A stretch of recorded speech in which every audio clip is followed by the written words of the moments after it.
but I always like to start with some icebreakers. So some frequently asked questions about me. I'll provide you some answers. I know I look taller on the screen today, but I am in fact only 5 feet 2 inches tall. You know, I've got a face for radio. My last name now is Oguz, and that is Turkish. I married a man from Istanbul, Turkey, but I was born and raised in Sunflower County, Mississippi, which is near the B.B. King Museum in Sunflower County. This is my 4th week to do district governor visits, and you know, by far, all of the invitations and the communications that I've had with your club, they've been very, very professional. And I can say that I can appreciate that your club refuses to be a COVID casualty. I know that there have been a lot of very, very serious occurrences, negative sequela that has been a result of the pandemic. But you know, one thing is for sure. My mother always said that we can hug a bear for a little while if we have to. And this pandemic is the proverbial bear, and it's not one to let go. And with that comes restrictions from Mississippi and from Tennessee. Of course, District 6800 spans the Memphis metro area to the north down to where I live in Cleveland, Mississippi to the south, which is Highway 8 that runs horizontally east and west across the state. So, you know, with that being said, we will come out of this. You know, this is really, really making men out of mice, right? In a minute, I want to hear what your club is able to do in terms of service projects, because I think this being my 4th week, the more engaged and successful Rotary clubs in the district have been the ones that have embraced Zoom or virtual technology. They've also recognized that there's a percentage of their members who feel like they can meet in person, and if they can make it happen with a meeting place and a time to have food delivered and things like that, the hybrid meetings seem to have taken off, and that's great because people who normally can't come in person are now coming virtually. So I think it's great that some clubs have been getting speakers, and they've been opening their Zoom events up to the entire district. Tupelo does it every Monday. They've had some fantastic speakers. Notably, in about 2 or 3 weeks, the CEO of Ashley Furniture is going to be the Tupelo Club Zoom speaker, and I understand he's a billionaire. Maybe I'm hanging out with a bunch of billionaires today. If you want to be a billionaire, hang out with him. But I'm certain that he has some words of wisdom to share on success and things of that nature. All jokes aside about the money. But on Tuesdays, one of the Memphis clubs is having Zoom events, and I spoke to a club last week who meets on Friday, and they too may begin to share their Zoom meetings. They're a little bit newer to the hybrid or the virtual technology, so those are some things that are coming down the pipes. I want to tell you that, you know, I realize that it's not all sunshine and roses from the club perspective, that some clubs are struggling to even do the minimum, which would be pay the district dues, which would be to pay the Rotary International dues. They may have their treasurer or their secretary who, for whatever reason, is no longer as engaged. You know, you have to get the bills paid. You have to get that, tax document prepared and sent out so you can qualify in the future for district grants. But things are continuing to happen at the district level. Nathan Lubin, who is your assistant district governor, has just been named as one of the newer members of the FYI board. We did have a board call. I guess that was just yesterday. All my days seem to run together, but there are some exciting things happening with Gift of Life too. But as you know, travel for the young children that we're bringing in to the Memphis area. That's kind of been suspended for a period of time. I haven't gotten an update on when they can resume bringing children in, but FY and Gift of Life continue to be one of the best projects that I've been exposed to, and I was exposed to a lot when I went to San Diego in January for my district governor training, and by exposed to a lot, I did wonder myself if I was exposed to COVID, because we had people from all over the world and we dined together morning, noon, and night. But that being said, so far my family has been healthy and safe. I hope the same is true for you. We are attending Zoom meetings, and Nathan is a member of that team, to find ways to be more innovative as clubs. We are having meetings to figure out virtual ways where we can continue with the Rotary Leadership Series, which is usually held in person. But we have found a way, and Mabel Behringer is in charge of that, is the chair of that committee, to help perpetuate the work of the RLI program. So, you know, a lot of clubs, though, have had to alter some projects that they're doing. Some have embraced the pandemic in ways, say, for example, they know that people in nursing homes can't have visitors. They may be sending flowers. There's extreme sadness within healthcare facilities with end-of-life issues, and people are unable to see loved ones. And then, of course, unfortunately, there have been funerals, and they've been limited in the attendance. So it just varies on from which state you live, or in which county you live in that state. I've got a lot of restrictions. I live in Bolivar County, which is one of the top 8 hotspots in the United States right now. And I'm standing in Sunflower County, where I work, in one of the other 8 hotspots. So I appreciate that you understand it's very important for me not to expose patients. I do work in healthcare. I am a physical therapist. I'm licensed in many states, and I am a wound care specialist. So I've seen some sad things, but I think what keeps me on an even keel as a person is the good work being done with Rotary. And I mean, it's just like some people go to church every Sunday to get energized spiritually. I think that joining you guys and seeing you not become COVID casualties, it's what's keeping me energized from a Rotary perspective. Somebody asked me the other day, and I think I'm averaging 10 Zoom calls a week, and that's you know, it's probably more than 10, but it doesn't matter to me. I think it's important that I'm there any way I can, but yet, you know, be respectful of my employer and be respectful of the clubs. But how do you find Zoom is working within your club? On any given day, if you were to be meeting in person, how many members do you have to show up in person pre-COVID?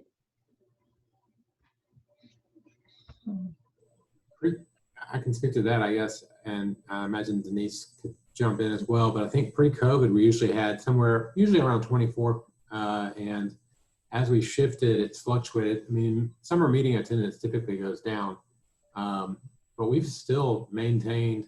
I think this week we have 13 participants, including you two as our guests. But it fluctuates. But we're normally 12 to 20. I think our highest has been about 25 this summer over Zoom. Okay. But we had one that had like 49 people, Sure, which was really pretty outstanding. Yeah. It was specifically about COVID, and we had a lot of guests, which was sort of nice. Yeah, no, I mean, I think the speakers do make a difference. And I do think that, you know, the dedicated few who are on the call today recognize that if you do this virtually, or if you even do it in a hybrid fashion, your availability of speakers, I'm not going to say quality, because you can get some quality local speakers. But I mean, you know, the CEO from Ashley Furniture, for example, how often can you get him to pop in your club for a meeting? You know, these are busy people. So I don't know. I do think that you're beating the odds, definitely beating the odds within the district. And I know that Nathan told me this, but it was a few weeks ago. I had to submit a report to Rotary International, and it was about whether the clubs in the district, which ones were meeting in person, which ones were meeting virtually, which ones were not doing anything at all. And when I submitted that report about a month ago, a lot of clubs just weren't doing anything. And I know that it's like trying to hit a moving target. I mean, just like in Mississippi, in the counties where I live, well, one day you might be able to gather, but then there's a mandate that everybody wears masks and you can't gather. So I realize that. What, are y'all meeting in person now? No, not at all. And that's okay, because I'm sure that you've taken the temperature of your club members, and you're clearly doing a great job and doing what's working for most people. But we are still at the beginning of the Rotary year. I had to submit a budget, and it was based on about 1,700 members in District 6800. But by the time I submitted it, I knew that I had to probably adjust down the members, but I'm happy to say that the number that I adjusted the budget down to account for all the members, we haven't hit that. We're still above the mark. And, you know, what do they say? Plan for the worst, but hope for the best. And I've been seeing nothing but the best from the Rotary clubs in District 6800 with my visits, and nothing but all of the people who chair positions like Gift of Life, initiatives like Gift of Life, FYI, RLI, everybody's stepping up to the plate. So I guess my next question would be for you, two or three questions. What are your struggles as a club, and what do you think we as a district can do to help you address some of those struggles and concerns?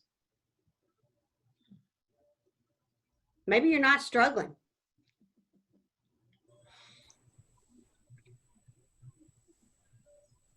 That's good. That's good. I think maybe we're muted. A lot of us are muted. Maybe, I don't know if anybody has spoken up. Well, I'm watching lips. I've become quite the lip reader here lately. I don't see anybody trying to express a struggle, which is good news, Denise. That's really good news. Maybe they're leaving it up to you, Denise, to be the bad guy, so to speak. Okay. Well, that is good news. One thing that I will tell you is that I've been planning a district conference for April of 2021. That's been, you know, in the works for over a year now. And I'm faced with the very real possibility that the members of District 6800 may not feel comfortable attending a district conference. And I understand that, which is why I put out a survey. And just nod, I know everybody's on mute, but just nod your head if you've gotten the survey, if you've seen the survey. And it only takes, if you answer the survey one way, it's 3 questions and then you're out. If you answer the survey another way, it's about 5 questions. And what I'm seeking is some very real input. The intention of a district conference is to be inclusive of all. But as we know, this pandemic has really, really put the screws to us in terms of how to, you know, meet everybody's needs and to make everybody feel comfortable. So if you don't mind, make sure you give me some feedback by Friday, because I've got a really, really tough phone call on Monday and some tough decisions to make, because these conferences aren't cheap to organize. You know, there are contracts involved for money, for sponsors, for food, things of that nature. It was going to be a joint district conference with District 6820, which is just to our south, which would be the central portion of Mississippi. We were going to have a golf tournament and a big event at the mill in Starkville. And based on the athletic schedule, we were hoping to catch a baseball game at Mississippi State. But then again, you know, the college sports and their activities on campus are really, really at risk now. So thank you for adding that in the chat box, Will, for people who might not have been able to hear. But I would value your input, and the goal is not to make anybody uncomfortable with this district conference. You know, maybe if the feedback is poor for this district conference now, maybe if things get closer to March and let's say we're completely on the other side of the pandemic, I've got some good ideas. I always have a plan B and a plan C. And just like they say on the A-Team, I love it when a good plan comes together. And there are good plans coming together. And I'll end by saying, I'm so proud of your club. Thank you for not being a COVID casualty. I hope that you're inspired to continue the work that usually falls on the backs of the core people who are probably in this group. I realize some may have not been able to join us, but I thank you. Your district thanks you. And let's just hug this bear a little while longer. And I'll take any questions or comments, or you can throw tomatoes if you can hit me from there. I have a comment, not a question, but a comment. I just wanted to reflect on the beauty of our club. I guess it's a club, but it feels more like a family.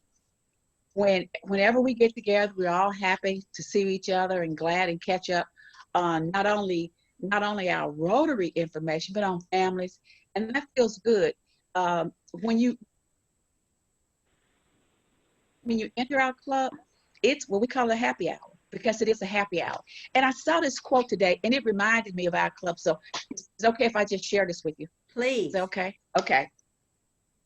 When we surround ourselves with people who are committed to understanding and loving, we are nourished by their presence, and our own seeds of understanding and love are watered. And I think that's what makes us so special, because we all have the same mission, and that's service. I Just love wanted to that, share that. Charlotte. And for a second there, it made me drift to my work in healthcare, because, you know, it takes a person with a special heart to be a Rotarian. It takes a person with a special heart to work in healthcare. And I think what you just said is applicable to every area of our lives. And I thank you for sharing that. I love it. Now, who wrote that? Who did you say? I can't pronounce it, but he's a Vietnamese monk. Okay. I'll send it to you. Okay. That's my Well, daughter. Is that, Yeah, I'll Charlotte, send it is to you. that Thich Nhat Hanh? Is that Thich Nhat Hanh? I think so. How about that? Yeah, Now, who it said is. that It on is. the phone call? Who said I'm glad that? you could pronounce it, Pam. That's Pan. Hi. Okay, so y'all need to I send recognize her that. a prize, because that's, I mean, she could be like your trivia champion. Get out of the way, Alex Trebek. Oh, Okay, Pan, it's on the way. yeah. Oh, Okay. see, you're Knowing you, welcome. Char, it is. Knowing you, it is. I do want to share one more thing with you. Belinda, BJ Campbell's mother, did pass away last week. I know many of you in the Memphis area know Belinda. If you didn't know her mother, she was not a Rotary member per se, but certainly had a presence as an honorary member in Belinda's club. And Belinda, I'm on the phone with it. yeah, kept me updated, and her mother did pass away. I try to keep our District 6800 Facebook page posted about with things like this, with permission, of course. And I just wanted to let you know, in case you wanted to reach out to BJ, because it's a tough time to lose someone now with the way things are in the hospital and the funeral homes. Will, did you have a question? Yes, please. I was curious, can you give us some examples? Have you seen any or heard from any other clubs who've been successful in identifying ways to continue their service. We have some traditional annual events that we hold, and some of them we can continue because it would just be a matter of ordering something and having it shipped somewhere else. But I think, you know, we would like to do something more, I hesitate to say more meaningful, because those are very meaningful for the people that we hopefully are serving, but you know, that the club can kind of put our arms around, that you've heard other people are doing. Yes, well. thank you for that great question. And Nathan may also be able to add something to this, but a lot of clubs are doing a version of their service projects. But one club that comes to mind immediately is the Grenada Rotary Club.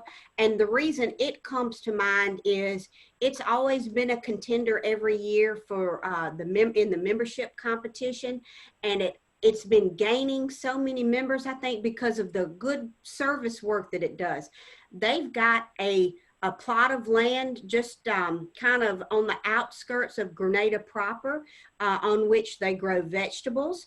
They have harvested the vegetables. They send the vegetables to a food pantry and a soup kitchen. So it's the project that keeps on giving.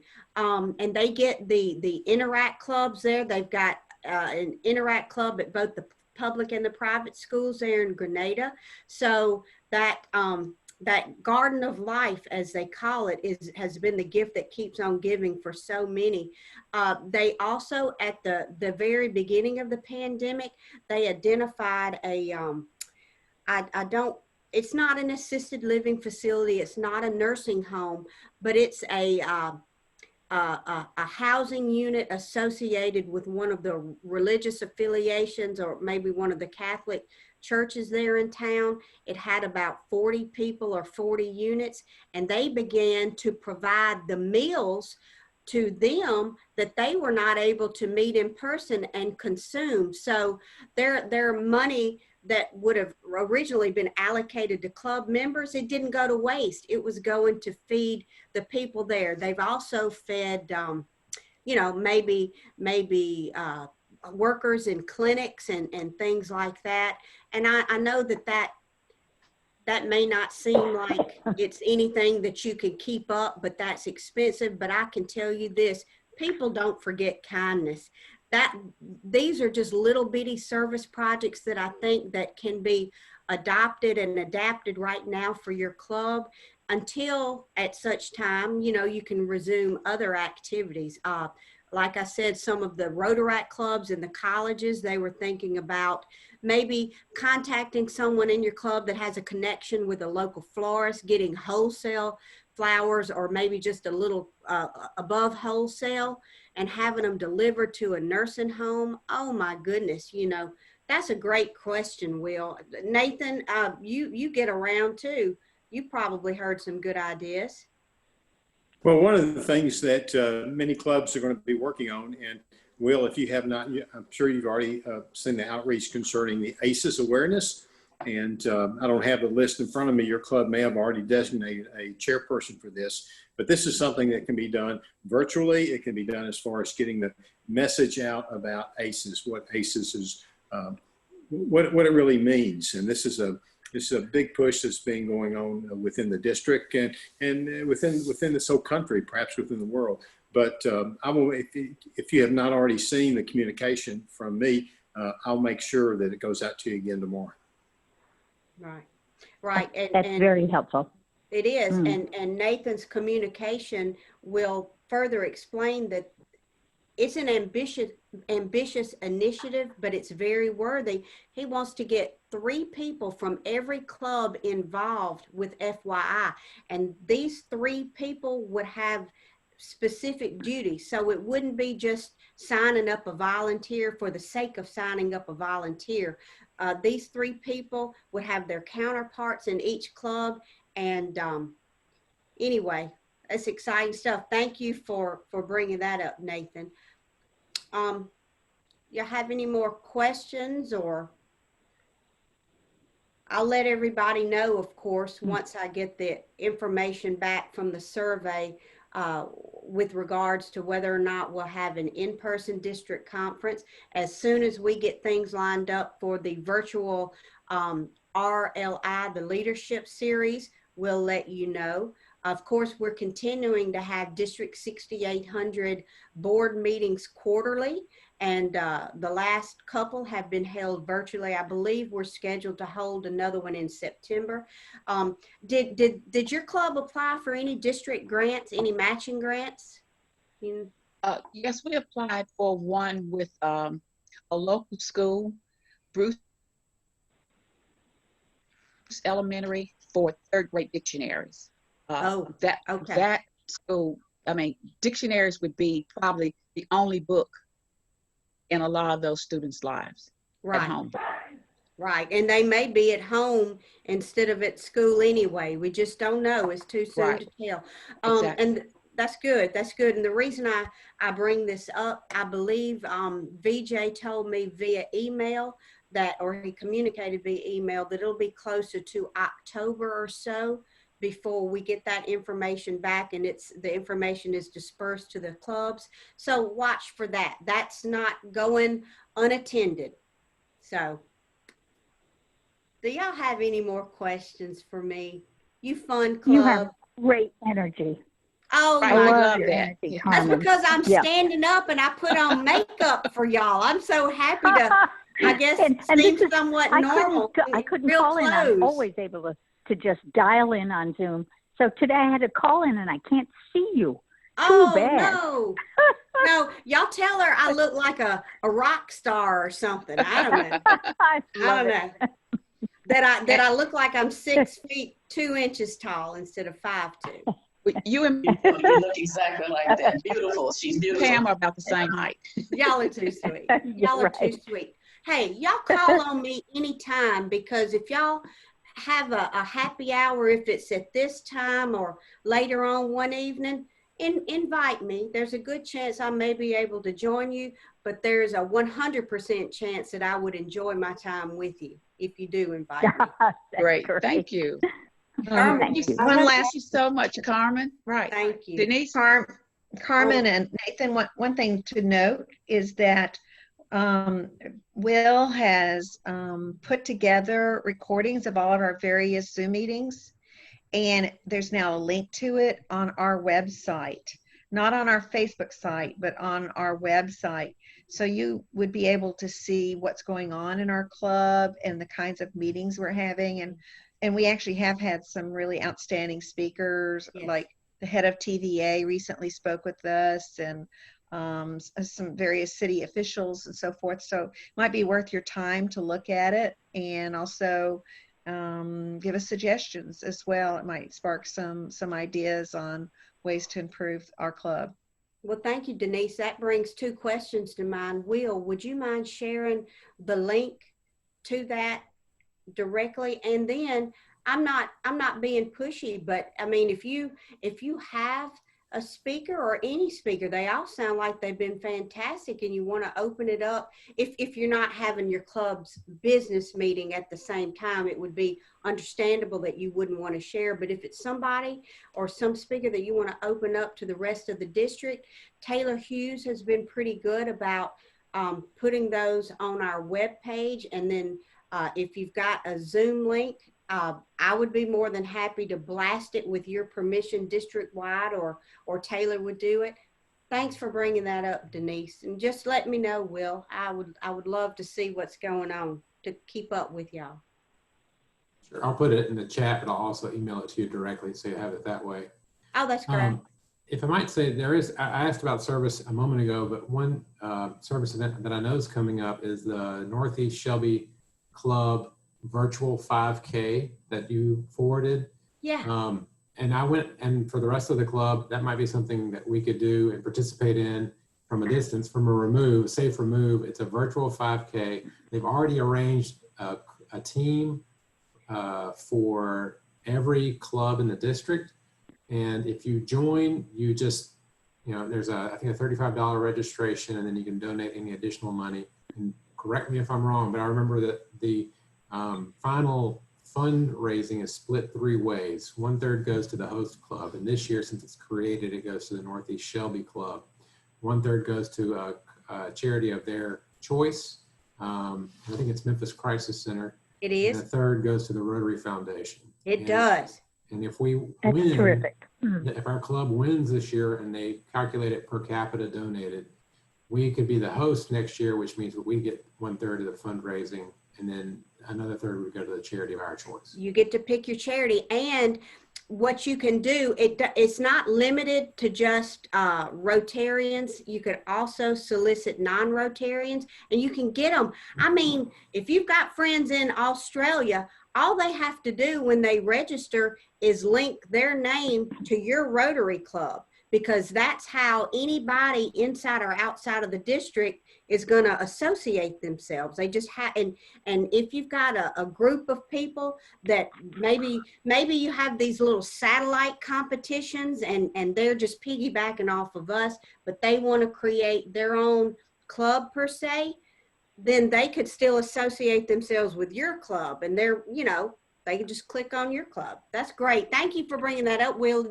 This is such a new initiative, and the details. Trish Strange, she's a bundle of energy. And if you follow her sister and her on Facebook, they have just traveled like 13 states in 3 days. And I don't know if they've nearly killed one another, but these Facebook posts are hilarious. But Trish Strange gets the credit. Thank you so much for bringing that up, Will. This is something that everybody can do, and it is a win-win-win situation, and it is a 5K which will be perpetuated for years to come, maybe in Jeannie Jones's district governor year, which will be next year. And maybe, Nathan, we're putting you on the spot to continue the Rotary District 6800 5K as your district governor in your year. Thank you, Will. Do y'all have anything else for me? Even if it's not now, email me, text me. I'm a big texter. I can't always answer since I work in healthcare, but I do return texts, calls, and emails. Thank you, Carmen. Thank you, Miss Charlotte. Yeah, and just to follow up on, you might want to listen to our meetings that are coming up, our presentation meetings. We have on August 25th, our district attorney will be here, Amy Wyrick. On September 15th, we have a service project to pick up litter in Midtown. On September 22nd, we have Katie Spurlock, who is, what is her position, Pan, at Urban? She is Urban the Child outreach Institute. VP at Urban Child Institute, very aware of ACEs. Right, it's Because ACEs. I know we were talking about ACEs. Very aware of that, and very involved with Micah, the Memphis. Calvin, are you familiar with Micah? I am not. Okay, it is a big initiative in Memphis. It's called Memphis Interfaith Coalition for Action and Hope, and it has 61 churches and community groups allied and working together for social justice in Memphis.